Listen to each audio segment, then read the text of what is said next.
Good morning, everybody. Thank you for tuning in. This morning, it is 7:23, Thursday, May 19th.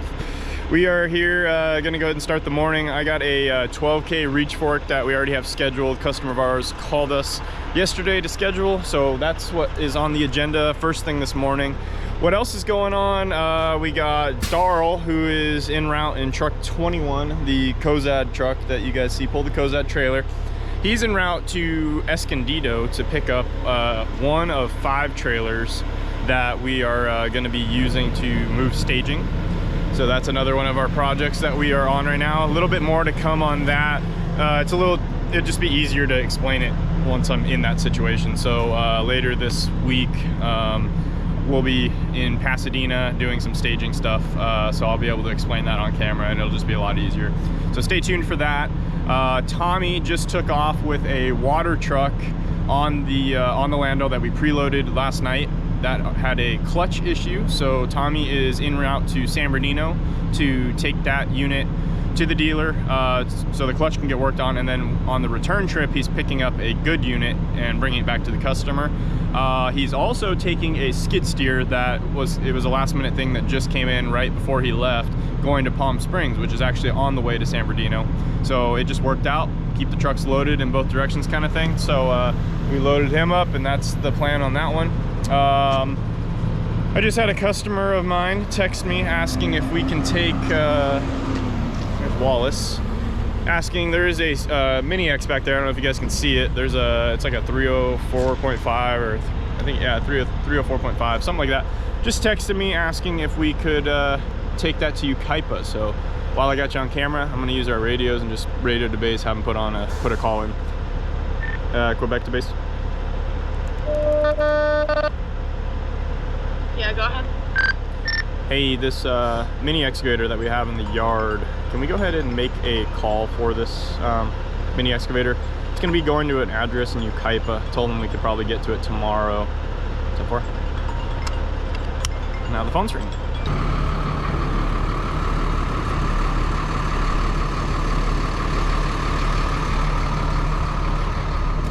So this blue trailer here is gave us a little bit of an issue. I'm not gonna crawl under there. Well, maybe I can get the angle with the wide angle GoPro lens. I don't know if you guys can see, but we're missing a whole hydraulic cylinder out of there. The main seal on the travel cylinder for the axles, as you guys know, these Landau trailers, the axles travel, so there's a long hydraulic ram. I believe this one's a 1-stage hydraulic ram. The other ones are 2-stage hydraulic rams. But anyway, the main seal on this went out, so every time we used it, well, we only used it once before we put it out of service, but when we used it, it just made a mess. So we had to pull the whole cylinder out, send it off to a hydraulic shop to get repaired. So this trailer is out of service as of now. It's kind of a mess around here because we had to, it was a job. It's definitely a job. So we got our little out of service tag there. That's just indicating to everyone, don't hook up to it. Not a truck you want to use, or a trailer you want to use, excuse me. So anyway, it's getting closer to 8 o'clock, so we're gonna go ahead and start headed that way. I'd rather be early than late. Just I guess a welcome back to everyone. I know it's been over a month since we posted a video. If you guys don't know, you guys can check out our Facebook or Instagram pages. We are the exclusive tow provider for the Coachella Valley Music and Arts Festival, one of the biggest music festivals in the whole entire world. And so with that being said, our workload goes from, it's like a 300% to 400% increase. It's crazy. The hours that we put in to make this show happen is incredible, and obviously without my team we would not be able to do that. But with that being said, YouTube kind of goes on the back burner in that. Unfortunately, I can't record any of that. We're on a whole do not disclose agreement. So pre-show and until the show opens, I can't talk about it at all. And then pre-show, I can't record at all. So unfortunately, I'm not able to do that. It would provide some awesome content. You guys can check out our Facebook and Instagram because we have some really cool pictures of what we've done. But like I said, I can't take any videos. But we're talking 50-foot tall structures on top of our Landau trailers. we work with an engineering team, the art department, to make these crazy moves happen. It's really cool stuff. So if you guys want to check out a little behind the scenes of what we do out there, check out the Facebook and Instagram. That's where you'll find that. But with that being said, the whole festival is done for now, for this year. So hopefully we can focus back on YouTube, get you guys some more content. I appreciate you guys being patient, and yeah, I'm just looking forward to getting back into it. So let's make it happen. All right, guys, we just got here. Gonna go ahead and grind ourselves into gear there. PTO, take it out of gear. Go ahead and idle it up a bit.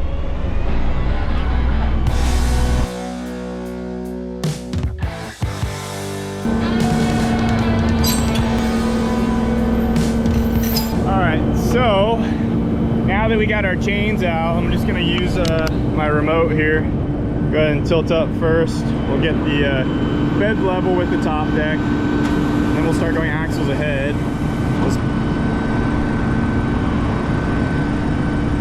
As you guys can see, the axles are sliding forward.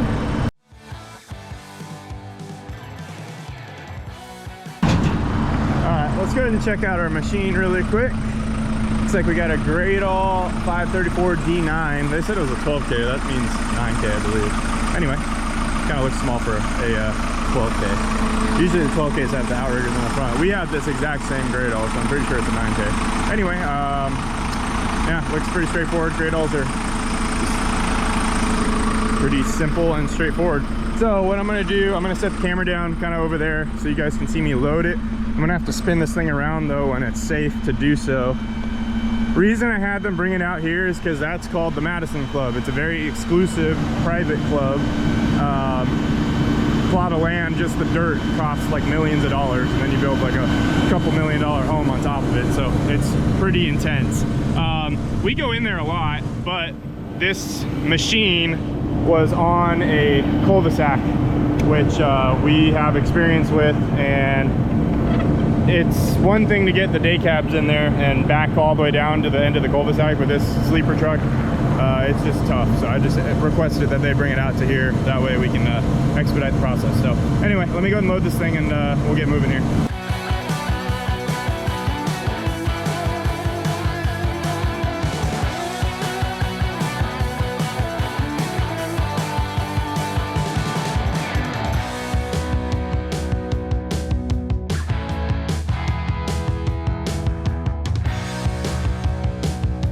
Guys, we're all chained down, or I'm sorry, loaded.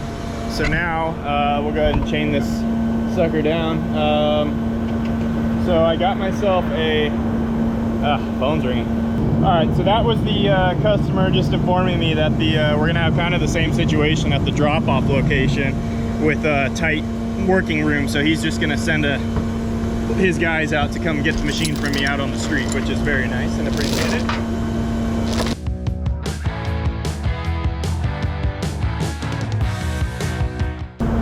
That started. Now we can find it down. So we got that done. Just confirm that the chain box is closed because I'm not going to come to this side anymore. All right, so next we're going to use our 10-foot chains here. We got nice little eyelets. Once you start moving this equipment often, you realize where all the chain down points are. So this is pretty standard on a Gradall. Drop it through the pocket, hook, over here, pocket and hook. Toss that over there so it's ready for us. I'll take our binder, go like that. We actually have enough binder to go back a little further, so I think that's what I'm going to do.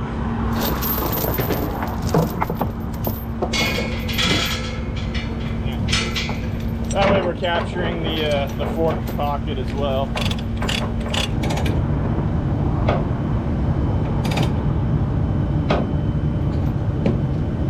All right, now we'll just do the other side. Alright, now we'll just tighten our last chain here. Alright, we're all set. 4 chains. 4 tie down points, I should say. 3 chains. Go ahead and jump our gloves there for a second. All right, now we'll just use our remote to reverse the process. Since, so think about this, guys, all the weight of a machine is gonna be right there in a forklift's instance, because that's your counterweight to lift weight up there. So basically your weight's centered, I'm sorry, forward of center. So really all we gotta do is just run our axles back, and this forklift or bed should come right off the ground, as you see. Now, take for example, a diesel pusher. You put a diesel pusher RV bus of some sort, where the engine is right here, sometimes even hanging off the back. That's where you really gotta lift up the front end of the trailer up in the air to get this deck off the ground.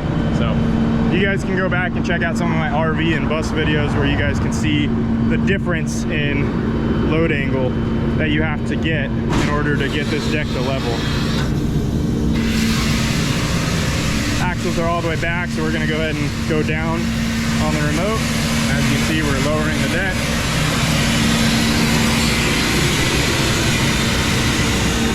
There we go. Everything's down, everything's back, we're good to go. Whew, it's getting to that temperature where I need to remember to full blast the AC before I get out. Okay, we'll go PTO off. Let's go ahead and tap the brake to idle down. We'll turn the cruise off. Neutral. Foot in the clutch. Release the brakes. We're in first gear. We're ready to go. So let's go ahead and head to Rancho Mirage, Mission Hills Country Club. See you in a bit. Alrighty guys, we have arrived in Mission Hills Country Club. So per the customer request, he just said to pull over right here, put the machine right here, and they'll come and grab it from me. So I'm all about that. Don't got to get ourselves tied up in a tight country club cul-de-sac. So let's go ahead and idle up the truck a bit. We already got the PTO on, neutral, brake is set. And yeah, let's grab a pair of gloves and we'll grab the remote on the way out. Let's make it happen. All right, so I usually put a little bit of tilt up, basically treat the machine like the brakes are not working at all times. So I'm gonna tilt up, and then I'm gonna remove this chain and the 2 front chains, front of the machine, back of the trailer, however you wanna call it. And then I will completely level the deck to the ground before removing the last chain.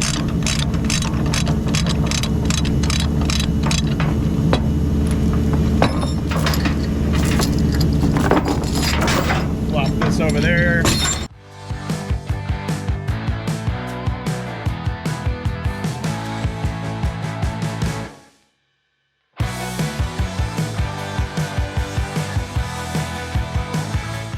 Alright, so now that we got all the chains off except one, we'll go ahead and level the deck out. So I'll take it up just a little bit higher than level, and we will go ahead and run the axles forward, kind of show you guys what that's all about if you guys want.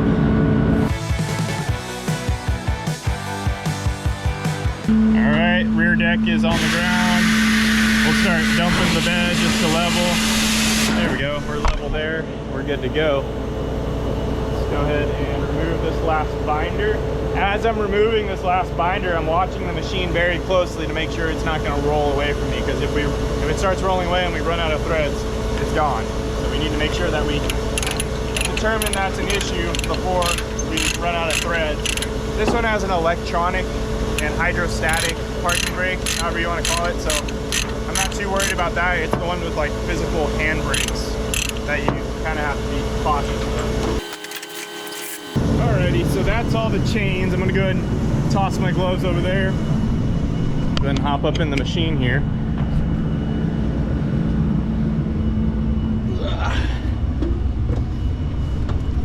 Okay, so put on the brake,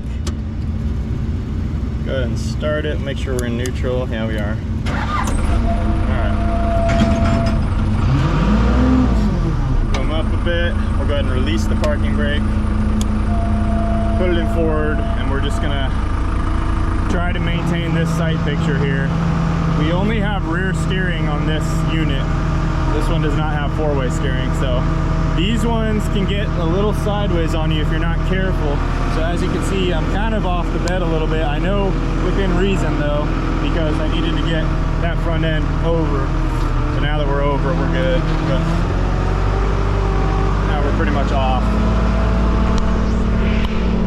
Alright, so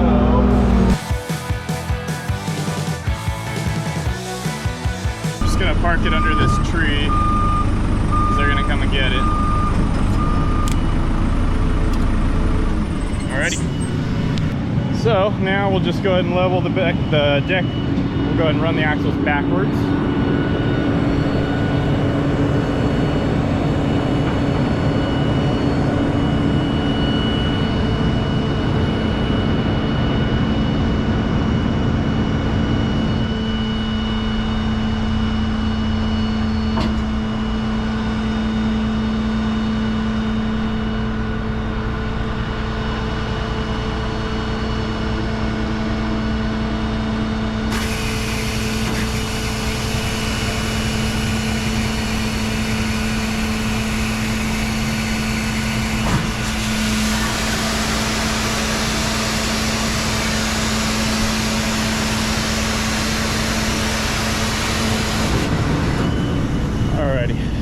So everything is put away, chains, binders, deck is level.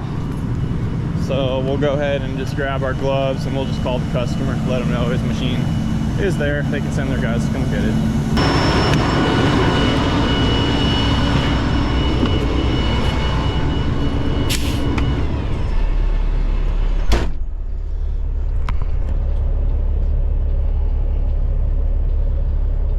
Hey buddy, the machine is delivered. It's just as soon as you come in the guard gate, the little like maintenance yard to the right, I just put it in there. Okay, thanks. Bye. Alrighty guys, so that's a wrap. So we're just gonna continue this vlog for the day, see what else comes in. I don't really know. Well, I do know that at some point today I gotta go pick up a trailer. We have a agreement with a company where we perform their 90-day inspections. So I gotta go pick up a trailer from their yard, bring it back to our place, have Mark, our mechanic, do a 90-day inspection on it, and yeah, just kind of give it a good once over. So I think, as far as I know, that's probably what we're gonna do next, but things always change in the towing industry, so we'll see. So let's go ahead and head back to the yard and see what else is going on. All right guys, so we're back here at the yard. We're gonna go ahead and drop the 3-axle trailer here, go grab that trailer I was talking about that we need to do a 90-day inspection on, and then we have a tractor trailer tow holding from the Loves to a local shop here that we gotta take care of after that. So told the customer 60 to 90 minutes. They were, you know, they're sitting at a truck stop, not on the side of the road, so they were understanding, told me we had a prior obligation. So I'm gonna go ahead and get this trailer back here, because we do need to get that here today, and then we can go ahead and do that tractor tow.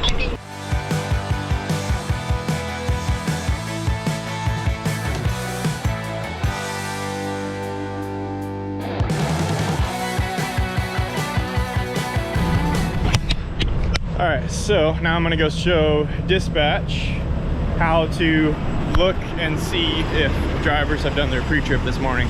We're on a new and improved system. The annual renewal for our prior program was up for renewal this past month, and I wasn't happy with it. We've been with them for 3 or 4 years. They haven't done a single app update in that 3 or 4 years. Their app sucked. So I made a change, and this one's a lot better, but it's learning curve as always. So we're gonna show dispatch how to see if everyone's done their pre-trip, because we got a couple drivers here that are not doing anything right now, so I want to make sure that they did their pre-trip while it's slow. So let's do that. All right guys, we found our trailer that we're gonna be grabbing. I just wanted to confirm our height so we don't jump the plate. Yeah, it looks like we need to bring it down just a bit. Let's go ahead and just do a little walk around, make sure we're good. Apparently this thing just got brand new tires, which, yep, definitely did. Hankook, nice. I think we got a door open over here. Yeah, we do. Should be empty. Yeah, it's empty. This one first. Oops. Might need 2 hands for this one.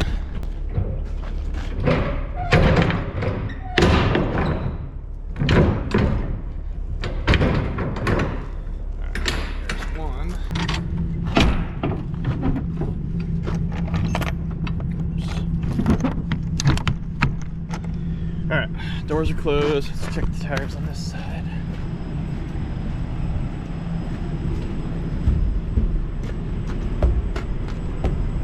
Brand new outer hubs, that's nice. And they put some work into this trailer.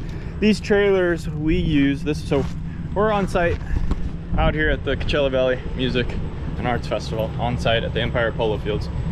These trailers are used to store on site a bunch of just miscellaneous things that they use to build these right here, which are called the safari houses. People pay like a pretty penny to live in those, which end up in that lot, and then, you know, they have basically air-conditioned living quarters that they can sleep in between the show. Like, you know, they're basically, it's an upgrade from car camping. So these trailers, you can see there's, I think, 3, 4, 5, 6, 7, there's 8 of them here, I think. They're all used, I think there's 9 total, but yeah, 8 here are used to store that, and we bring them out to this property and they can offload. But like I said, they primarily stay on site, but they put some time and effort into this one because it's going somewhere back east. So they, you know, obviously did up the trailer, got it roadworthy instead of on-site use. So that is what this is all about. So we're gonna be doing a 90-day inspection on this, just making sure it is in tip-top shape to go back east. So let's go ahead and run the landing gear down a little bit.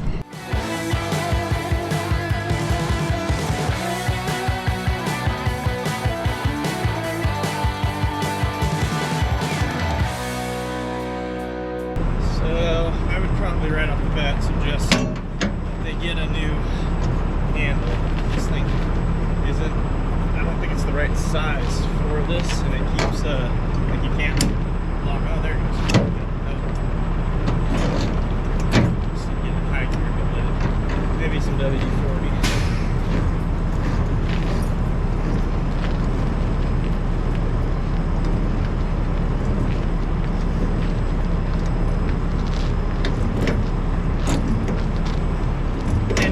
Some grease.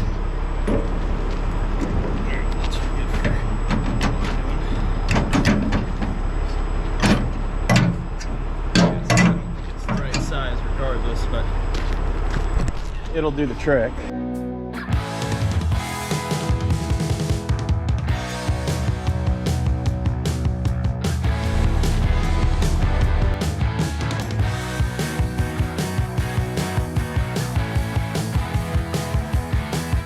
Alright, so as we're on site here, I'll show you guys some of the things that we do out here. So here on my left, this is the art department. So every single piece that you see inside of this yard was on my trailer, our trailers. So I mean, we're talking 40 feet tall, 38 feet wide, 40,000 pounds. So like I said, you'd see some pictures of that on our Instagram and Facebook, get a closer look at what we did. But yeah, that's some of the crazy stuff that we do out here. If any of you guys have ever been out here, this is the Sahara Tent. So this year it's actually going to remain standing. This is the first year that Golden Voice actually has the property rights out here, so they kind of have free roam out here of what they want to do. Prior, they only had an allocated amount of time that they had to build and take down. This year, a little different. So that's the Sahara Tent, huge tent structure, pretty impressive. So yeah, we're gonna make a right turn here onto Avenue 51. So it's very difficult for me to explain to you guys how much we do out here as a towing company. It's pretty impressive, and honestly I don't even want to disclose it because it's just it would boggle some minds. But it's, yeah, this is our little niche that we got into, and we love it. We absolutely love it. This is our bread and butter out here. We love it. So we got the trailer, as you guys saw. We're just gonna take it back to the yard, and Mark's gonna do a 90 on it. So let's continue on with the plan. Alrighty, well, we're probably just gonna have to put this somewhere out of the way for the time being, and then go run our other call. We'll deal with it when we come back. So that is the plan. All right, y'all, so I kind of had to ditch the cameras because I went and did that tractor trailer tow, and it ended up being kind of a pain. I had to back it out of a fuel island. Yeah, it just turned into a thing. So we're back at the yard. Mark has already done the 90-day inspection on this trailer, so that's good to go. We'll return it back to our customer tomorrow. So I think what I'm gonna do is probably just well, let's see. Not really anywhere to put it.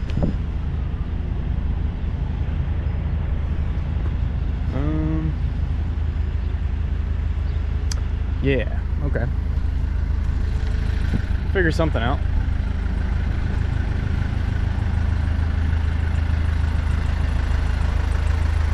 I think what I'll do right now is I'm gonna move this car.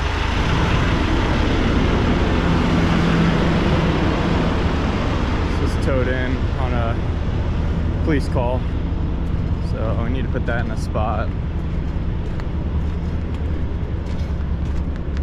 So yeah, let me find a spot for this. Ooh, it's an RT, Durango RT, nice. Alrighty, everything looked a lot better from the other side, but this side is not so hot. Ouch. So, all right, I'm gonna grab the forklift and I'm gonna move this really quick.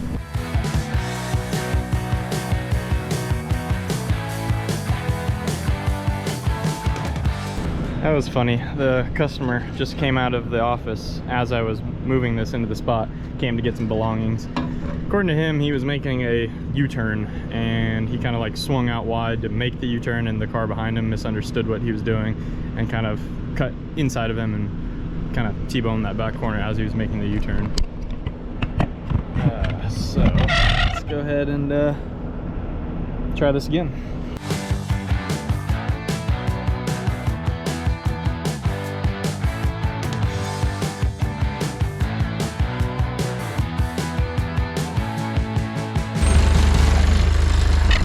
As you guys saw, the challenge with that one is the steering wheel was unlocked. Now, yes, I could have got in there and tied the steering wheel, but I was testing my skills. So kind of the key there is to just account for that and hold it off at the last second, and then you can pivot, steer really quickly and try to get the steering wheel to turn where you want it, but it is kind of hard. It kind of goes where it wants. You just have to play the game. So now we're gonna go ahead and move a Mustang that we got over here. That one should be pretty easy. Front wheel drive, or I'm sorry, rear wheel drive, so we'll grab it from the rear. Steering wheel might be unlocked on that one though. We'll see.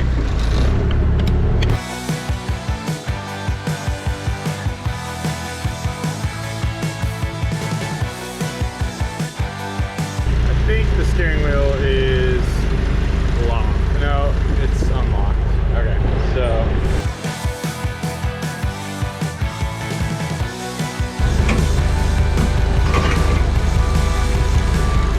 so now that we got that out of the way, we got that RT out of the way, we can pull over there, back this trailer into there.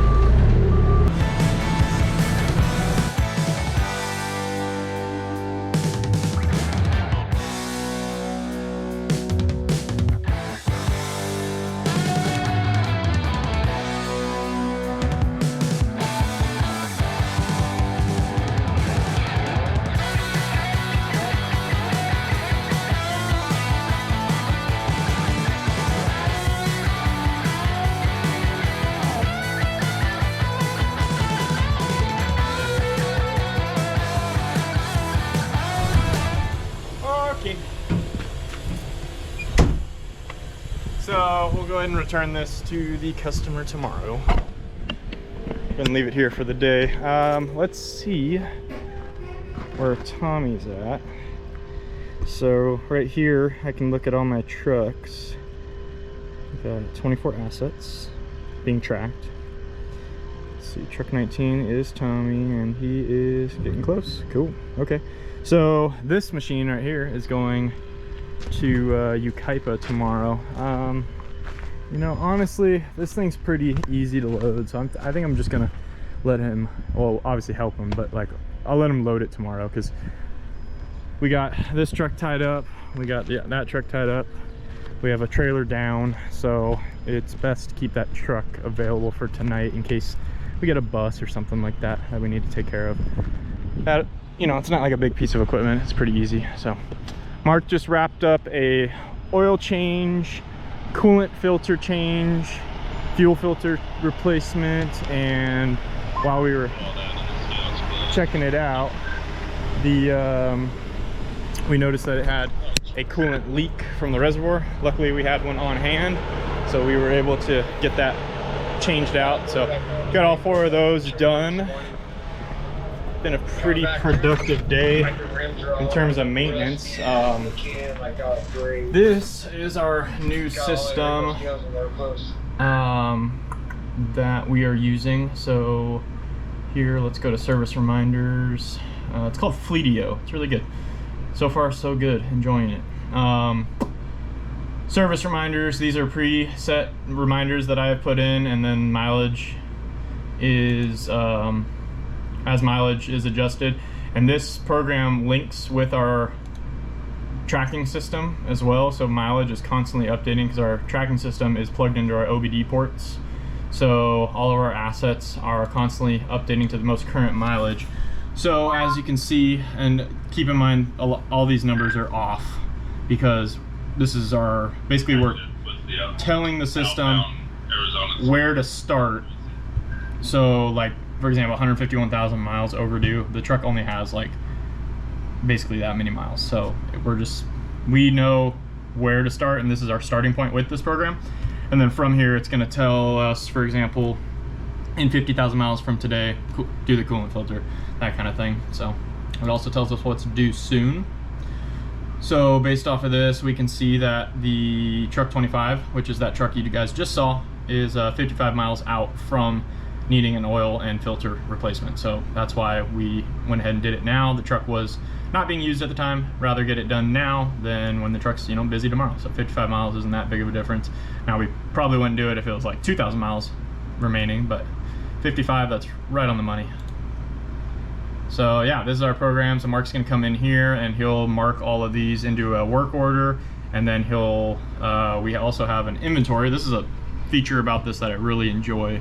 There's an inventory, so we can put everything in inventory. So for example, here is all of our inventory. As you can see, we got $6,700 of on-hand inventory at the moment.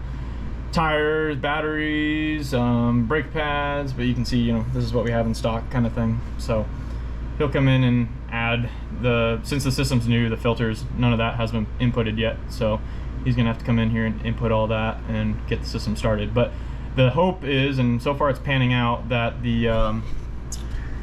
as we build this inventory, things are just gonna become a lot easier and simple. For example, we just did 4 Ford F-150 services, and you know, the first one took some time because you got to input all the parts and you got to do all that. But once it was in, the number 2, 3, and 4 were so easy. You just plug in, you know, basically just start typing in fuel filter, and then you pick the fuel filter that you're taking out of inventory, and it calculates and it automatically adds the pricing. Way better than the old system. So pretty excited about that. More to come on that, I guess. We can talk about that. It also, all the pre-trips are done on here. So, you know, you got inspection. So, you know, all the guys are doing their pre-trip inspections on this app, and then if they have a failed item, it creates an issue, it alerts all of us, and we can assign it to the right person. So pretty excited. Yeah, the day's kind of coming to an end. It's let's see, 3:30. So as long as nothing else comes in the next couple 20-30 minutes, which probably just jinxed myself saying that, but as long as nothing else comes in, probably go home and call it a day, call this video an end. But let's see what Mark's doing. I think he just parked that truck. He's probably gonna come in here and input all that inventory. That coolant job must have been a mess. Must have had to pull a line. There's the old reservoir leak, or the leaky one. Looks like a fuel filter over there maybe. So yeah, I totally jinxed myself. It is 4:15 and we just got a call for one of our accounts, tractor trailer in Ukaipa, which is about 50 miles from us, coming back to Coachella. So that is what I'm going to be doing. Not going to record this because it is one of our accounts. Try to not record accounts, you know, on the hook. It's just a bad look. So with that being said, I hope you guys did enjoy today's video. Hopefully you did enjoy it. As always, like, comment, subscribe. Thank you for watching. Let me know in the comments what you thought about it. We'll see you in the next one. Thanks for watching, guys.